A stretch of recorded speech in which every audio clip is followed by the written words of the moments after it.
The king was very happy to have made peace with his enemy so easily and to have won him over as a friend. अब राजा को बहुत अच्छा लगा, बहुत ज़्यादा खुश था वो कि उसका एक दुश्मन जो था वो अब उससे मित्रता हो गई। और बोलता है राजा को बहुत ज़्यादा अच्छा इसलिए भी लगा कि अब हाँ, जो उसका दुश्मन जो था वो उसका दोस्त बन के उसको वापस मिल गया। ही नॉट ओनली फॉरगेव हिम, बोलता है अब राजा ने ना सिर्फ उसको माफ़ कर दिया बट लेकिन said he would send his servants and his own doctor to look after him, ये भी कहा कि भाई वो अपने नौकरों को और अपने डॉक्टर को उस आदमी के पास भेजेगा ताकि वो आपका ध्यान रख सकें। And he promise to give back the man his property, और उसने ये भी वादा किया कि भाई उसकी संपत्ति जो है राजा वापस कर देगा। Living the wounded man the king went out of the hut and looked around for the hermit.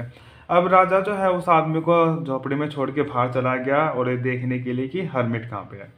Before going away he wished once more to get answer to his question, last में जाने से पहले वो एक बार फिर से कोशिश करना चाहता था कि वो अपने सभी जवाब क्वेश्चन जो थे, जितने भी सवाल थे उनका उत्तर पा ले।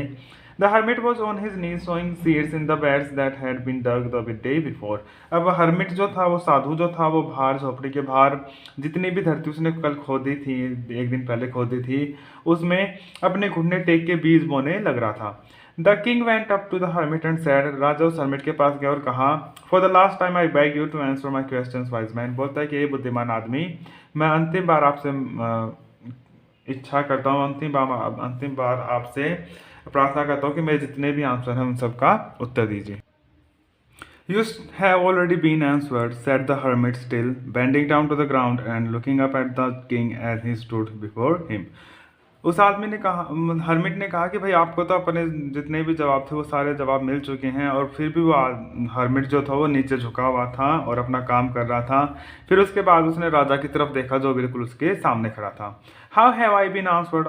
व्हाट डू यू मीन, अब राजा ने पूछा कि कैसे, मतलब कि मुझे कैसे जवाब मिल गया, तुम्हारा क्या मतलब है। Do you not see, replied the hermit, hermit कहा कि तुम्हें अभी भी नहीं पता चला। If you had not pitied my weakness yesterday and had not dug this bed for me you would have gone away. अब बोलता है कि अगर कल तुमने मतलब कि मेरे ऊपर दया ना दिखाई होती और मेरे लिए वो जितनी भी धरती है ये खोदी ना होती, तो बोलता है कि तब तक तो तुम वापस जा चुके होते।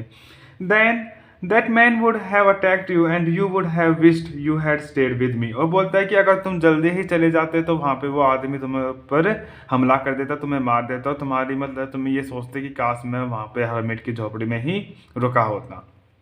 So the most important time was when you were digging the bed, बोलते हैं तो सबसे ज़्यादा जो महत्वपूर्ण जो समय था वो तब था जब आप मेरे लिए बेड जो धरती जो है वो खोद रहे थे। And I was the most important man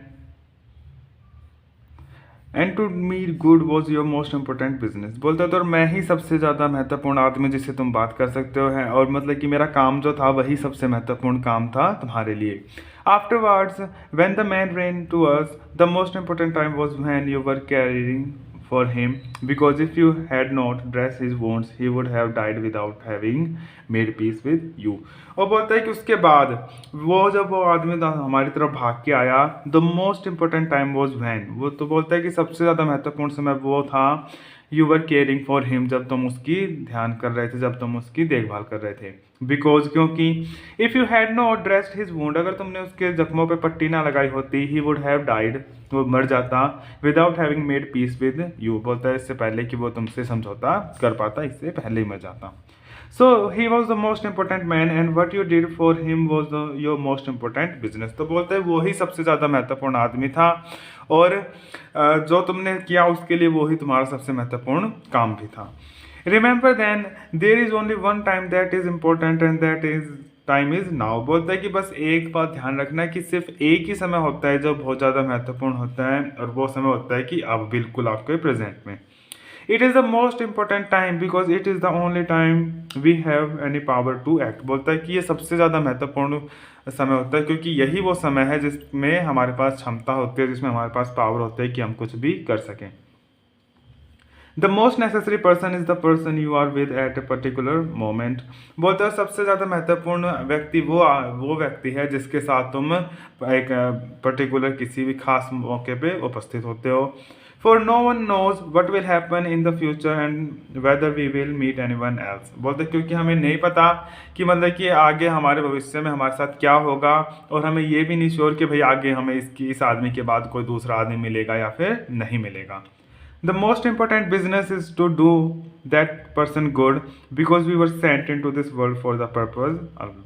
for that purpose alone. और बोलते हैं सबसे ज़्यादा महत्वपूर्ण काम जो किसी को करना चाहिए वो है कि किसी भी लोगों का भला करना, दूसरे लोगों के बारे में अच्छा ही करना.